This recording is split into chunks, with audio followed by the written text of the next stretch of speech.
Bhavnagar municipal corporation કચેરી ખાતે બે લોકો વચ્ચે મારામારી સર્જાઈ. સમગ્ર મારામારીનો વિડીયો થયો વાયરલ.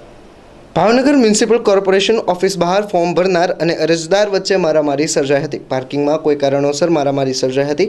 મારામારીના લાઈવ દ્રશ્યો સામે આવ્યા છે. પાર્કિંગ કરવા બાબતે મારામારી સર્જાઈ હોય તેવું પ્રાથમિક કારણ સામે આવ્યું હતું. બીએમસીના કર્મચારીઓ દ્વારા બંને ઇસમોને છૂટા પડાયા હતા, જે અંગેના વિડીયો પણ વાયરલ થયા છે. વિડીયોમાં બંને શખ્સ એકબીજા સાથે હાથાપાઈ કરતા નજરે ચડી રહ્યા છે. જે ઘટના ભાવનગર મહાનગરપાલિકા કચેરી ખાતે બની હતી.